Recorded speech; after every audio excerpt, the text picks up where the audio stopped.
Watch টাওয়ারের অবস্থা বিরাটই খারাপ।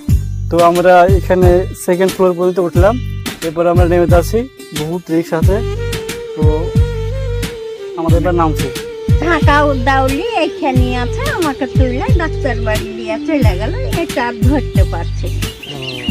তো সেই থেকে ধস নেমেছিল, ধস। হ্যাঁ, মজা।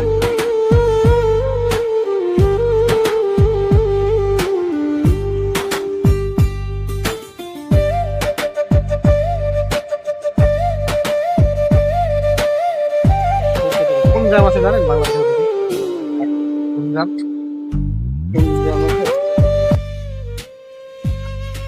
হ্যাঁ গাইস, আজকে চলে আসলাম আমরা বাংলাদেশের একদম বর্ডারে করে।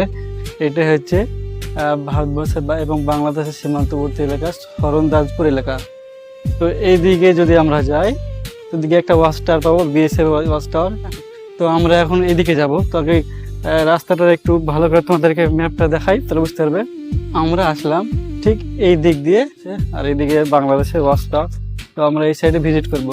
এদিকে ওয়াচ টাওয়ার পাওয়া যাবে তো? এইদিকে সে ওয়াচ টাওয়ার। তো চলুন আমরা দেখি। এছাড়া গ্রামবাসীর মুখ দিয়েও আমরা বিভিন্ন কথাবার্তা শুনবো। চলো স্টার্ট করি। বিএসএফ দেখেছো তোমরা?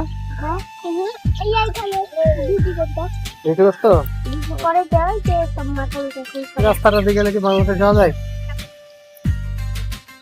আচ্ছা, তার মানে এই রাস্তাটায় আমাদের সেই এই যে জমিগুলো দেখতে পাচ্ছি এই সাইডে, এই সমস্ত জমিগুলোকে আমাদের ভারতের জমি, তারপরে বাংলাদেশ।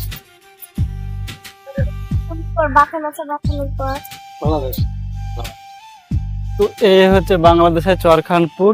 হ্যাঁ, তো এইখান থেকে ওই যে মাছগুলো দেখতে পাচ্ছ না, ওই যে দূরে যে গাছগুলা, ওগুলো সব বাংলাদেশের গাছ। আর পিছনে যে রাস্তাটা আছে ওটা হচ্ছে চরখানপুরের রাস্তা। আর ওয়াচটা যেটা বলছিলাম সেটা হচ্ছে তোমার এই যে এই রাস্তার দিকে।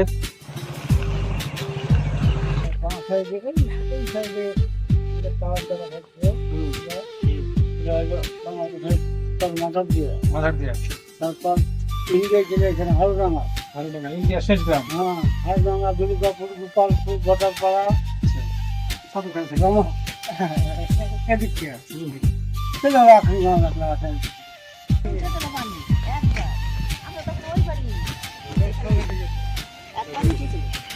পানিগুলা তাহলে তো পুরো গ্রামে মানে ভেসে গেছিল। তাহলে ডুববি তো। অপেক্ষাকৃত সেই একদম ওয়াচ টাওয়ার। তো ওয়াচ টাওয়ারে আমরা একদম ভিউ পয়েন্টে উঠবো এবং সমস্ত এলাকাগুলো আমরা দেখাবো। এই সে ওয়াচ টাওয়ারে একদম আমরা ঘুরে চলে এসেছি। তো আমাকে ধরবা।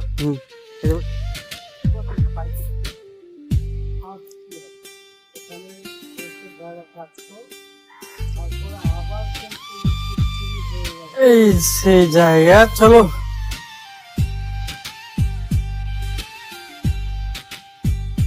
ওয়াচটা উঠবো এবং দেখবো এর উপরে কে কে আছে আর কেমন ভিউটা পাওয়া যায়।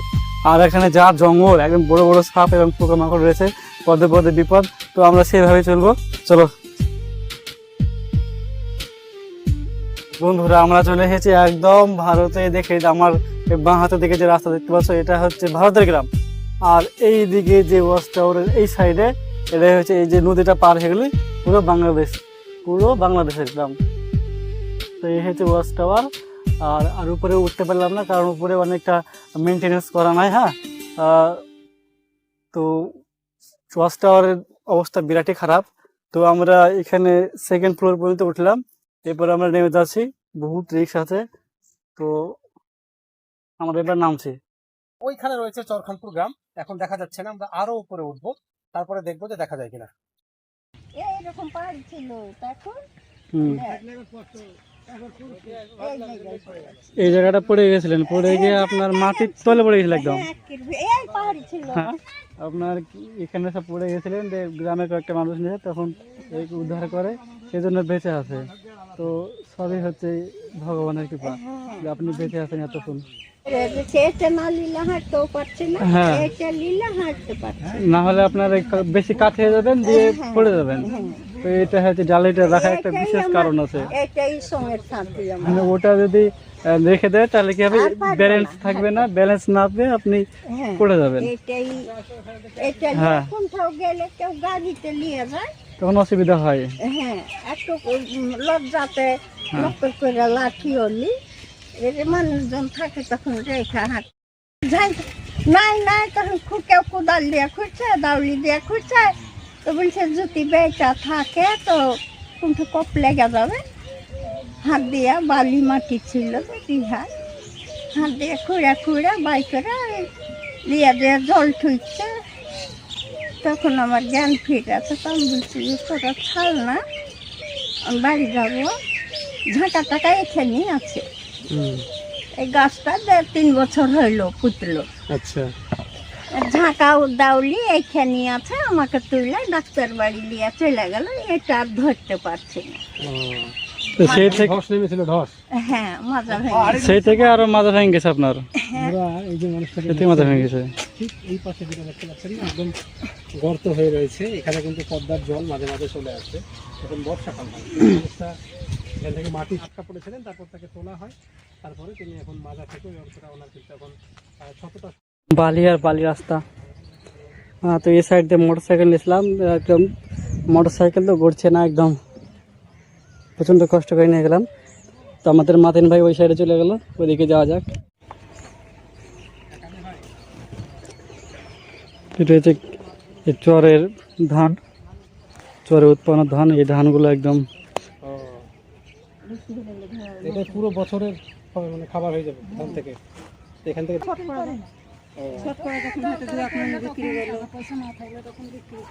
মানে এনারা কিন্তু অ্যাকচুয়ালি কিনে ধান খান না, বা আমরা যারা শহরে বাস করি তারা যে চালগুলো খাই আমরা কিনে খাই, এনাদের কিন্তু একদম অর্গ্যানিক জিনিস। মাঠ থেকে উঠেছে, এখান থেকে তারা ফসলগুলো মাড়াই করবে এবং সেগুলো খাবে। বরং কিছুটা ওনারা বিক্রি করে দেন, যদি কোনো সময় অর্থ অভাব দেখা যায় সেই সময় হয়তো কিছুটা ধান বিক্রি করে দিলেন। এইভাবেই কিন্তু চর অঞ্চলের জীবনটা চলে, তাই তো? আর এখানে মুরগি টুরগি সব পোষেন? আপনার ওখানে ঝড় বাঁধে না এসব ঘরে? প্রচন্ড ঝড় হয় না? ঝড় ভাসা না ঢাকার মধ্যে বাড়ি পাকা বাড়ির সময় পেয়ে গেছে, আপনাদের দেখতে হয়নি।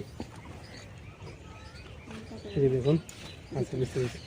ফুলের গাছ কত সুন্দর পরিষ্কার পরিচ্ছন্ন, তারা ফুল গাছ লাগিয়েছে, এগুলো গবাদি পশুর খাবার। আর এই যে এগুলো নদীর ধারে হয় না গো কাকা? হ্যাঁ, এই চালগুলো কি দিয়ে দিন? চালগুলো খ্যাট লাগাই যে দেখতে পাচ্ছেন, এপারে হয় না, এপারে হয় না ওগুলো। খ্যাট দিয়ে তৈরি, পুরো নিচ থেকে, একদম নিচ থেকে কিছুটা কলসি লাগানো আছে, পাতা লাগানো আছে, আর উপরের চালটা সম্পূর্ণ কিন্তু খ্যাট দিয়ে তৈরি। মানে প্রকৃতির একদম নদীর ধার বাড়ি করিমপুর। এইভাবে ঘর করে বসবাস করে। এটা কিন্তু এটা আপনার এই কিসের গাছ? এটা লাউ? হয় না নাকি? এই যে দেওয়ালগুলো এইভাবে কিন্তু হয়, কুমড়ো গাছগুলো বেশি হয়। সুন্দর আছে। হুম এই মাথা হুম। কিছুটা সময় কাটান, যখন প্রচন্ড গরম হয় হয়তো এদিক থেকে বাতাস আসছে, খোলা মাঠ, এগুলো তারা রেস্টে লাউর গাছ আছে? কারেন্ট ফারেন্ট নাই, আমরা বাইরেই থাকি। এই যে কারেন্ট নাই? এখন আসেনি, লাইন দিচ্ছে না, 2-3 বছর থেকে দরখাস্ত করেই যাচ্ছি, বলছে যে লাইন যাবে, দিচ্ছে না। এটা শুনলাম, আর একটা বাড়িতে শুনলাম এরকমই অবস্থা।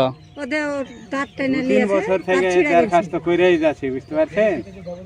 হ্যাঁ, আর একজন গার্জেনের বাড়ির লোকে বলছিল যে দরখাস্ত 4-5 বার দিলাম 2-3 বছর ধরে, কারেন্ট আসছে না। অসুবিধা না, কারেন্ট না থাকলে অসুবিধা না, দারুণ অসুবিধা তো। সাপ গজর এইসব হ্যাঁ। জিনিস ওদের গরম ধরে গেল, ওদের বাইরে এসে বসবাস করছে। ফ্যান নাই? ফ্যান তো আছে, তো কারেন্ট এই এই যে যেটা কিসের লাইন এটা? তার লাগে ছিঁড়ে গেছে, হবে না। ঠিক আছে, লাইনটা লাগাইনি। হ্যাঁ, হবে না, ছিঁড়ে গেছে। কোন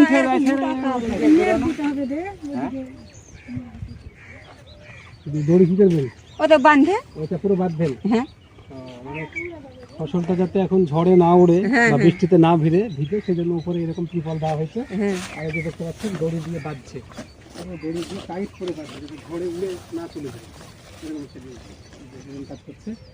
এইভাবে গ্রাম বাংলা আসলে আপনারা অনেক রকম গ্রামের মানুষের জীবন দেখতে পাবেন। গ্রামের মানুষ মেম্বারকে জানাবেন, বলবেন যে এরকম মেম্বারকে জানিয়ে হয়েছে, কই দরখাস্ত দিয়ে যাচ্ছে, ডেলি যাচ্ছে, ডাকছে, এদিনে যাবে, ওই দিনে যাবে, এই যে ঘুমছে গরম পড়ছে, থাকা যাবে না, থাকা যাবে না। ছাদেও তো তেতে যাবে। হ্যাঁ, ছাদ নাই, তার নাই টিন টিন, টিন টিনের তাঁত। হ্যাঁ, বিরাট একটা ছেলে সমস্যা, আছে বাহারে বিরাট সমস্যা। কোথায় কাজ করে? কেরালাতে, কেরালাতে, কাশ্মীরে, কেরালা। কাশ্মীরে।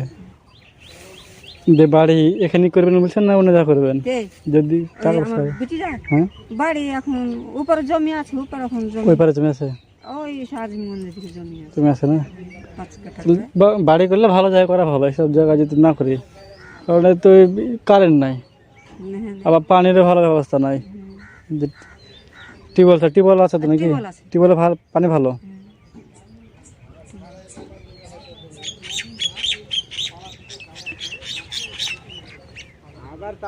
আবার ঝাড়াই ভালা নিবে, যারা মেশিনে ঝাড়বে না তারাও নিবে। এখান থেকে কি কোন- বাংলাদেশের গ্রাম দেখা যায়? কোন থেকে লিছে? কোনটা কমন করাইলাই? ধান নিবে বিঘায় 4 মণ, 4 মণ মেলায় তুলিছে, হ্যাঁ মেলায় তুলিছে 4 মণ নিবে, মেশিন বালা নিবে 3 মণ। বলো, এই পাশেই কিন্তু রয়েছে বাংলাদেশের গ্রাম। বিঘা 4 মণ মানে মেলা লিছে। কি ধান এগুলা? আর রাজশাহী টাজশাহী সব তো নেই। 36। এটা ক বিঘা জমি ধান এগুলা? 6 বিঘার জমি, হ্যাঁ, 6 বিঘা। 6 বিঘা। শেষ হয় ধান যে, কিন্তু চলে যাবে না, থাকবে না কিছু। ওই যে বিঘায় বলছে 4 মণ লিবে, বিঘায় 4 মণ, তাহলে কি করে হবে? সেলু থেকে জমির সেলু পুতা আছে, সেলু থেকে জল নিবে না, ও ধান নিবে শ্যালো লিবে মোটা 2-3 করে লিবে, 4 মণ। ও লিবে 4 মণ, হ্যাঁ, ও 4 মণ, জমিওয়ালা 4 মণ, জমি 4 মণ, শ্যালোওয়ালা 4 মণ, 8 মণ চলে গেল। 8 মণ চলে গেল। তার পাট আছে, মুনিশ আছে, সবই আছে। ধানটাতে 5,000 টাকা খরচা হলো পুরো বছর। আমাদের এদিকে 500 টাকা খরচ, 400-500 করে। আবার আপনার ধরেন যে টলি টলি আসছে 1,000 টাকা। এইদিকে কি দিবি?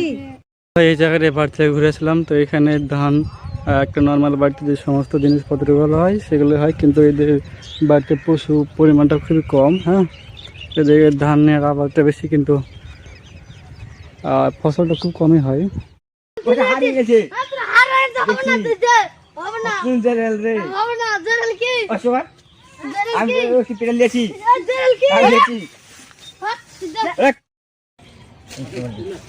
হুম,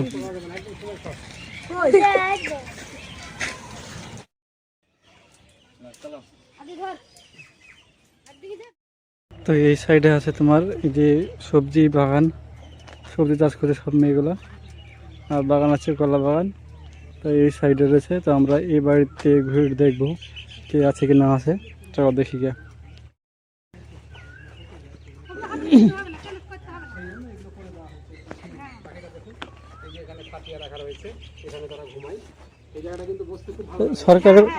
সরকারি ঘর পাননি আপনারা? একটা জীবন সরকারি ঘর পাননি? বাতা দিয়ে তৈরি হয়। অ্যাপ্লাই করেননি অনলাইনে?